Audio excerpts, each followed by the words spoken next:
Hello नमस्कार, मेरा नाम है ऋषभ सिंह और आप देख रहे हैं करंट अफेयर्स बाय अड्डा 247। तो दोस्तों, prime minister Modi BRICS summit को अटेंड करने के लिए कजान पहुंच चुके हैं। बहुत ही अच्छा उनका वेलकम हुआ रशिया में। एंड उसके बाद एक बहुत ही इंपॉर्टेंट बायलैटरल मीटिंग भी हुई प्रेसिडेंट पुतिन और प्राइम मिनिस्टर मोदी के बीच में। तो उस मीटिंग के क्या की टेकअवेज रहे उसको समझेंगे। और बहुत कुछ ऐसे इंसिडेंट हुए जो हमें बताता है कि इंडिया और रशिया के रिलेशंस कितने ही प्रॉब्लम्स या उसकी बात कहते हैं कि अब वो रिलेशंस वैसे नहीं रहे, लेकिन उसके बावजूद भी आज भी इंडिया और रशिया के बीच में एक स्ट्रेटेजिक रिलेशनशिप है। एंड एक और इंपॉर्टेंट चीज है कि जो दोनों देशों के लीडर हैं, चाहे हम प्राइम मिनिस्टर मोदी की बात करें चाहे हम पुतिन की बात करें, इनके बीच में एक पर्सनल रेपो भी बहुत अच्छा है, जो कि मैं आपको आगे बताऊंगा, जिसको आपको समझ में आएगा कि किस तरीके से इंडिया और रशिया और साथ ही साथ जो दोनों लीडर्स के पर्सनल रेपो हैं, किस तरीके से दोनों देशों के रिलेशंस को बढ़ाने में हेल्प कर रहा है। उसके साथ आज जो है prime minister Modi bilateral talk करेंगे चाइना के प्रेसिडेंट शी जिनपिंग के साथ। तो वो बहुत ज्यादा इंपॉर्टेंट होने वाला है कि क्या दोनों का डिस्कशन होगा, क्या प्रेस रिलीज में क्या क्या बातें आएंगी। क्योंकि अभी मैं भी आपको बताऊंगा कि रशिया के साथ जो बायलैटरल मीटिंग हुई, जो पुतिन के साथ बायलैटरल मीटिंग हुई, उसमें बहुत ही इंपॉर्टेंट इनिशिएटिव्स बात करी गई, यूक्रेन पर बात करी गई, पीस की बात करी गई। तो कुल मिला के बहुत ही अच्छा बायलैटरल टॉक रहा दोनों देशों के लीडर के बीच में। साथ ही साथ कुछ बेसिक फैक्ट्स ब्रिक्स के बारे में भी जानेंगे, ब्रिक्स में क्या क्या चीजें हैं, क्या क्या चैलेंजेस हैं। तो ये सारी चीजें जो है आज इस एक सेशन में समझने की कोशिश करेंगे। तो इंटरैक्टिव सेशन होने वाला है, एंड तक जरूर बने रहेगा। और हाँ, चैनल को अगर सब्सक्राइब नहीं किया तो चैनल को भी सब्सक्राइब कर लीजिए, क्योंकि इस तरह की आपको लेटेस्ट अपडेट्स इसी चैनल पर बहुत ही आसान भाषा में कम समय में आपको समझाने की कोशिश की जा रही है।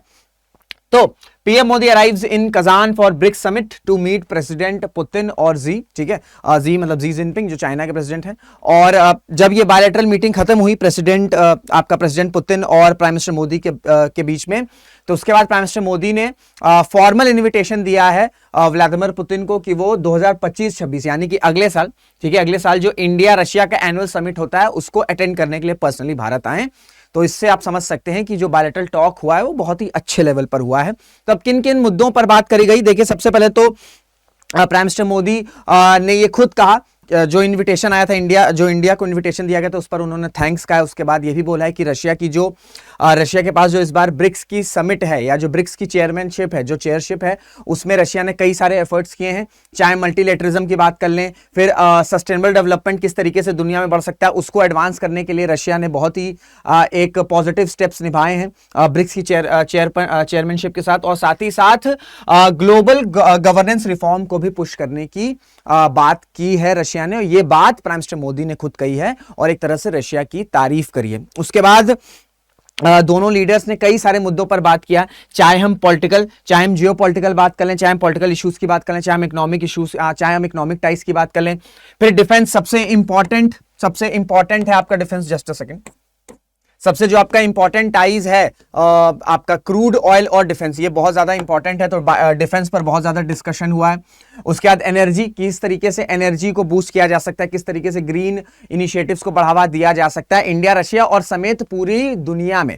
साथ ही साथ पीपल टू पीपल कॉन्टैक्ट किस तरीके से बढ़ाया जाएगा। देखिए बहुत नेगोशिएशंस हो रहे हैं इंडियन अथॉरिटीज और रशियन अथॉरिटीज के बीच में कि इंडियंस के लिए वीजा फ्री एंट्री जो है वो रशिया में कर दी जाए। तो उससे क्या होगा, एक तो टूरिज्म सेक्टर बढ़ेगा, ठीक है, एक तो टूरिज्म सेक्टर दोनों देशों में बढ़ेगा। क्योंकि देखिए इस वक्त रशिया में क्या है कि जब से ही रशिया यूक्रेन वॉर स्टार्ट हुआ है, फरवरी 2022 में हुआ था, 2.5 साल हो चुके हैं, वेस्टर्न सैंक्शंस वैसे के वैसे ही लगे हुए हैं। तो जो रशिया के लोग हैं ना, वो अब वेस्ट में ट्रैवल नहीं कर सकते, उन पे बहुत ज्यादा सैंक्शंस लगे हुए हैं। तो इस वजह से अब हैं तो इंसान रशिया के लोग भी, तो उनको अब नए ट्रैवल डेस्टिनेशन चाहिए जहां पर इंडिया एक मेजर टूरिज्म डेस्टिनेशन जो है या ट्रैवल डेस्टिनेशन जो है उस तरह इमर्ज कर सकता है। तो इस वजह से दोनों देशों के टूरिज्म सेक्टर भी बूस्ट हो, साथ ही साथ दोनों देशों के बीच में एक पीपल टू पीपल कनेक्ट भी बढ़े। तो इस वजह से ये नेगोशिएशंस चले हैं, पहले से चल रहे हैं कि इंडियंस के लिए वीजा फ्री एंट्री करा दी जाए रशिया में। इस पर भी बात करी गई है, इस पर भी बात करेगी। क्योंकि अगर आप देखेंगे तो वैसे भी अगर नॉर्मल जनता से भी बात करेंगे तो रशिया के लिए एक पॉजिटिव इमेज रहती है। क्योंकि जो 1971 में सोवियत यूनियन ने हेल्प करी थी इंडिया की या जो असिस्टेंस प्रोवाइड किया था, उसकी बात आज भी इंडियंस याद रखते हैं। इस वजह से एक सॉफ्ट कॉर्नर रहता है रशिया के लिए, अगर हम भारत की आम जनता की बात करें तो इन सब मुद्दों पर बात करी गई। साथ ही साथ अभी इसी नवंबर में ही आपका India Russia inter governmental commission on trade economic and culture matters, इस पर भी डिस्कशन होगा। तो ये भी शेड्यूल होगा आपका, इस पर भी डिस्कशन हुआ कि जब ये नवंबर में शेड्यूल होगा तो इस पर क्या क्या डिस्कशंस होंगे। तो कुल मिला के सभी मुद्दों पर बात करी गई। और फिर अगर रशिया से मीटिंग हो रही है, ठीक है, रशिया के प्रेसिडेंट पुतिन से मीटिंग हो रही है, बायलैटरल टॉक हो रही है प्राइम मिनिस्टर मोदी का, तो यूक्रेन की चर्चा आना बिल्कुल नॉर्मल सी बात है, यूजुअल सी बात है। तो यूक्रेन के मुद्दे पर भी इंडिया ने बोला कि इंडिया पूरी तरीके से पीस किस तरीके से रिस्टोर हो सकती है, डिप्लोमेसी किस तरीके से रिस्टोर हो सकती है, इस पर फोकस करता है। और इंडिया ने ये बोला है कि इंडिया पूरी तरीके से इस कॉन्फ्लिक्ट को रिजॉल्व कराने में, पीस को पूरी तरीके से रीच कराने में, और साथ ही साथ डिप्लोमेसी से कैसे इन सभी रेजोल्यूशन, इन सभी क्राइसिस को या कॉन्फ्लिक्ट्स को रिजॉल्व किया जा सकता है, इस पर भी बात करी गई। और जब ये मीटिंग खत्म हुई तो खुद प्राइम मिनिस्टर मोदी ने ट्वीट भी किया, तो had an excellent meeting with president Putin, the bond between India and Russia is deep rooted, our talks focused on how to add even more vigour to our bilateral partnership across diverse sector. यानी कि जितने sectors पर अभी बात करी मैंने, जैसे आपको बताया political, economic, defence, energy, people to people connect, इन सभी सेक्टर से बात करी गई। और यह भी फोकस किया गया कि इसके अलावा और कौन कौन से इंपॉर्टेंट सेक्टर्स हैं जिस पर इंडिया और रशिया कोऑपरेट कर सकते हैं। साथ ही साथ अब देखिए पर्सनल रेपो के बारे में देखिए कि जब भी आप देखते होंगे कि जब दोनों कोई भी दो देशों के बीच, दो देशों के लीडर्स के बीच में जब बायलैटरल टॉक्स होता है तो ट्रांसलेटर, ठीक है, ट्रांसलेटर रहता है, क्योंकि दोनों देशों की लैंग्वेजेस अलग रहती है, ठीक है, तो वो ट्रांसलेटर रहता है। लेकिन प्रेसिडेंट पुतिन ने ऐसे मजाक में कहा कि जो पर्सनल रेपो है प्रेसिडेंट पुतिन का और प्राइम मिनिस्टर मोदी का, वो इतने लेवल का है, वो इस हद तक है कि प्राइम मिनिस्टर मोदी को ट्रांसलेशन की जरूरत नहीं है जो पुतिन कह रहे हैं। यानी कि पुतिन जो कह रहे हैं वो बिना ट्रांसलेशन से ही प्राइम मिनिस्टर मोदी समझ सकते हैं। इस लेवल की दोनों के बीच में पर्सनल रेपो है, इस तरीके की दोनों के बीच में फ्रेंडशिप है। तो ये बहुत इंपॉर्टेंट है क्योंकि एक तो दोनों देशों के कॉमन इंटरेस्ट होते हैं रिलेशंस को आगे बढ़ाने में, प्लस जो दो लीडर्स की खुद की भी एक पर्सनल रेपो होती है, ये एक अलग मुद्दा है, ठीक है, ये एक अलग पॉजिटिव एस्पेक्ट है जिससे इंडिया और रशिया की जो रिलेशंस है वो बूस्ट हो रहे हैं। तो कुल मिला के बहुत ही इंपॉर्टेंट के मुद्दों पर बात हुई है और ये बहुत अच्छी तरीके से हुआ। और आज जो एक्सपेक्टेड है वो ये है कि प्रेसिडेंट पुतिन, जो आपके प्राइम मिनिस्टर मोदी हैं, वो चाइना के प्रेसिडेंट शी जिनपिंग से बात करेंगे, और वो भी तब जब अभी कुछ दिनों पहले ही एक बॉर्डर अग्रीमेंट साइन हुआ है, बॉर्डर अग्रीमेंट साइन हुआ है इंडिया चाइना के बीच में बॉर्डर ट्रूस को लेकर। तो उसके बाद से ये बहुत ही इंपॉर्टेंट मीट होने वाली है और इसमें यह भी कहा गया है कि रशिया का भी एक इंपॉर्टेंट रोल रहा था इस बॉर्डर ट्रूस को कराने में। तो अब ये जब मीटिंग होगी तो उसमें क्या क्या प्रेस रिलीज आती है, क्या टेक अवेज आते हैं, क्या दोनों के बीच में डिस्कशन होता है, ये जैसी ही चीज आएगी आपको यहाँ पर इस चैनल पर मिल जाएगा। तो चैनल को सब्सक्राइब जरूर से कर लीजिएगा। तो की टेक अवेज की हमने बात कर ली। अब हम समझते हैं थोड़ा सा ब्रिक्स की बेसिक इंफॉर्मेशन के बारे में। तो ब्रिक्स क्या है? 5 इमर्जिंग इकोनॉमीज, ठीक है। जब 21st सेंचुरी शुरू हुई, जब कोल्ड वॉर एरा खत्म हुआ साल 1991 में, 1991 में जब कोल्ड वॉर एरा खत्म हुआ सोवियत के टूटने के बाद से, तो यूएसए एक सिंगल पावर की तरह राइज हुआ। लेकिन 21st सेंचुरी के बाद, क्योंकि अगर मैं आपको बताऊं 1991 1991 वो ईयर है जहां पर इंडिया में एलपीजी रिफॉर्म्स हुए। अब इन एलपीजी रिफॉर्म्स के जो रिजल्ट है तुरंत दिखने नहीं लगे।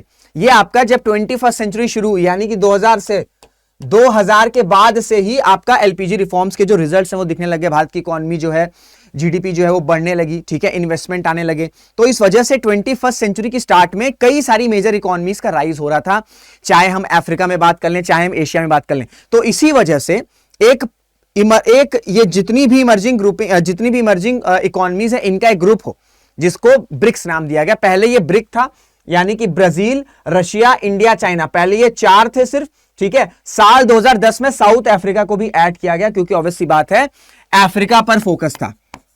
और ये आपका चाइना के इनिशिएटिव्स पर हुआ था। चाइना ने बोला था कि साउथ अफ्रीका एक इंपॉर्टेंट कंट्री है अफ्रीका में, तो इसको भी ऐड होना चाहिए, क्योंकि अफ्रीका वो मार्केट है जहां पर इंडिया और चाइना के बीच में एक रेस लगी हुई है कि कौन चाइना के अफ्रीका के रिसोर्सेज, अफ्रीका के मार्केट, जो वहां की बूमिंग पॉपुलेशन है, क्योंकि अब जो है जो पॉपुलेशन बढ़ेगी वो अफ्रीका में ही बढ़ेगी। तो इंडिया और चाइना दोनों ही जो है अफ्रीका पर फोकस कर रहे हैं, और इस वजह से साउथ अफ्रीका को भी साल 2010 में ऐड किया गया था, ठीक है। पहली जो मीटिंग हुई थी इसकी 2006 में हुई थी, और जो ऑब्जेक्टिव था वो ऑब्वियसली बात है, जब 5 इमर्जिंग इकोनॉमीज की एक ग्रुपिंग है तो ऑब्वियसली बात है इकोनॉमिक ग्रोथ पर फोकस रहेगा, पॉलिटिकल कोऑपरेशन पांचों देशों के बीच में हो सके, ठीक है, उस पर फोकस की जाएगी। और किस तरीके से कल्चर एक्सचेंज को फोकस किया जा सकता है, यह भी इस ग्रुपिंग का एक बहुत ही इंपॉर्टेंट मुद्दा था।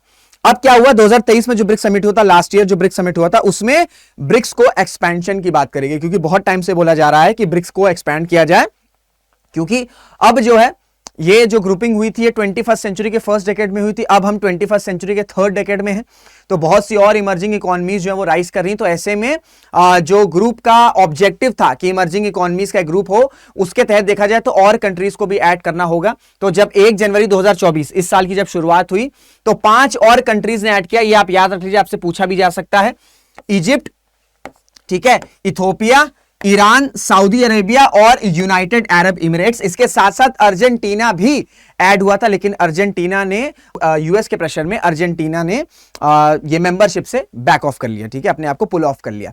कुछ मेंबरशिप का क्राइटेरिया होता है, भी देख लीजिए, इकोनॉमिक साइज, कितनी इकोनॉमिक साइज है वो मैटर करती है। फिर स्ट्रेटेजिक सिग्निफिकेंस, किसी भी देश का स्ट्रेटेजिक सिग्निफिकेंस कितना है, उस हिसाब उसको भी इंपॉर्टेंस दी जाती है। और रीजनल, ठीक है, रीजन में कितना ज्यादा इन्फ्लुएंस है उस पर्टिकुलर देश का, चाहे हम ईरान की बात कर लें, रीजनल इन्फ्लुएंस है, हम सऊदी अरेबिया की बात करें, रीजनल इन्फ्लुएंस है, साथ ही साथ स्ट्रेटेजिक इन्फ्लुएंस भी है। यूएई का भी आपका रीजनल इन्फ्लुएंस है, स्ट्रेटेजिक इन्फ्लुएंस है, दोनों की इकोनॉमी ग्रो कर रही है, इमर्जिंग है। इजिप्ट का अपने में एक रीजनल इन्फ्लुएंस है, इथोपिया का भी है। तो इन सबको देखते हुए अर्जेंटीना का भी था, लेकिन अर्जेंटीना ने पुल ऑफ कर लिया। तो इन 5 देश को जो है ऐड किया गया है, ये आपसे पूछा जा सकता है। मैप में मैंने बता दिया कि किस तरीके से ब्रिक्स एक्सपेंशन की बात की जा रही है। अब देखिए, भारत जो है, क्योंकि ब्रिक्स समिट में भारत के अपने कुछ ऑब्जेक्टिव्स रहते हैं, जैसे भारत चाहता है कि साउथ साउथ कोऑपरेशन बढ़े, क्योंकि अभी क्या होता है, मोस्टली जो है नॉर्थ नॉर्थ, ये जो साउथ साउथ और जो नॉर्थ नॉर्थ है, इसका मतलब ये होता है कि जो डेवलप्ड कंट्रीज हैं उनको नॉर्थ कंट्रीज बोला जाता है, नॉर्थ नॉर्थ कोऑपरेशन बोला जाता है, यानी कि जो डेवलप्ड कंट्रीज हैं, और जो डेवलपिंग कंट्रीज हैं उन्हें साउथ कंट्रीज बोला जाता है, ठीक है। साउथ, ये ज्योग्राफिकल डिवीजन नहीं है, ये इकोनॉमिक और पावर्टी के बेसिस पर देशों को डिवाइड किया गया है। तो एक आपका नॉर्थ हो गई, एक आपकी साउथ हो गई।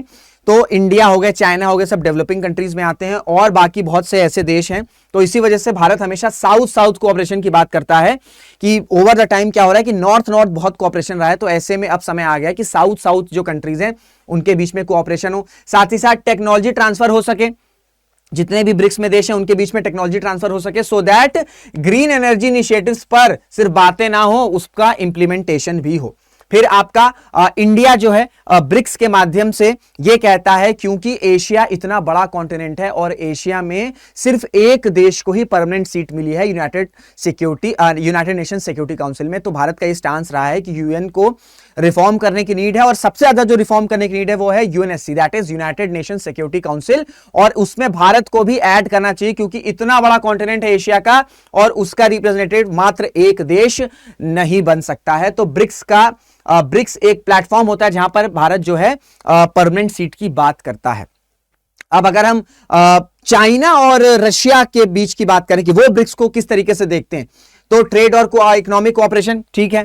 फिर वेस्टर्न सैंक्शंस को काउंटर करने की बात, देखिए भारत भी वेस्टर्न सैंक्शंस की बात करता है, क्योंकि जब साल 2018 में S-400 की डील हो रही थी तो इंडिया ने बोला था भाई ये डील हमारे सेल्फ इंटरेस्ट के लिए, भारत के इंटरेस्ट के लिए, तो आपको हमें सैंक्शंस बाईपास करने होंगे। फिर रशिया को जब सैंक्शंस लगे तो भारत ने क्रूड ऑयल जो है इंपोर्ट किया, उस पर भी भारत ने बोला कि भाई ये सेल्फ इंटरेस्ट की बात है, भारत के सेल्फ इंटरेस्ट की बात है। तो वेस्टर्न सैंक्शंस को काउंटर करने के लिए भारत भी पूरी तरीके से सेम पेज पर है। लेकिन बेल्ट एंड रोड इनिशिएटिव में भारत जो है इसका पार्ट नहीं है, क्योंकि जो बेल्ट एंड रोड इनिशिएटिव है उसका कुछ जो पार्ट है वो पाकिस्तान ऑक्यूपाइड कश्मीर, यानी कि हमारा जो एरिया है उसके बीच से जाता है, और भारत ने ये कहा है कि कोई भी डिस्कशन नहीं हुआ है, और ऐसे जो है चाइना भारत की टेरिटरी से इस तरीके की मेजर इनिशिएटिव्स नहीं ले जा सकता है। तो बेल्ट एंड रोड इनिशिएटिव का जो भारत है वो पार्ट नहीं है। फिर ऑल्टरनेटिव फाइनेंशियल सिस्टम्स की बात की जाती है कि भैया कि डॉलर की जो डोमिनेंस है कम किया जाए, डी डॉलराइजेशन जो टर्म है ना, डी डॉलराइजेशन, वो इसी टर्म से है। साथ ही साथ किस तरीके से स्ट्रेटेजिक पार्टनरशिप बढ़ाई जा सकती है एनर्जी और डिफेंस में, तो ये कहीं ना कहीं भारत का भी स्टांस है। बस ये जो बेल्ट एंड रोड इनिशिएटिव है इसमें भारत मेंबर नहीं है, ठीक है, मेंबर नहीं है। ये आपको एक मैप है, मैं आपको बताइए किस तरीके से एशिया से होते हुए शुरुआत होगी, फिर यूरोप तक पूरा आपका रोड, रेल और आपका ओशन से कनेक्टिविटी होगी। तो ये एक आपका मैप है वन बेल्ट वन रोड का। ठीक है, कुछ इंपॉर्टेंट इनिशिएटिव्स भी जैसे ब्रिक्स डेवलपमेंट बैंक हो गया, न्यू डेवलपमेंट बैंक हो गया, फंडिंग हो गई, ये भी चीजें इंपॉर्टेंट रहती है ब्रिक्स की। अब देखिए कुछ चैलेंजेस है। सबसे बड़ा चैलेंज ये है कि इंडिया और चाइना के बीच में जो इशू चल रहा है उससे कहीं ना कहीं ब्रिक्स की फंक्शनिंग पर हैम्पर होता है, क्योंकि चाइना चाह रहा था कि पाकिस्तान को ऐड कर दिया जाए ब्रिक्स में। सेम स्टांस इंडिया का ये था कि भाई पाकिस्तान को ऐड करने का कोई मतलब नहीं, जो क्राइटेरिया है, जो मेंबरशिप की क्राइटेरिया है, उसमें पाकिस्तान फिट नहीं बैठता है।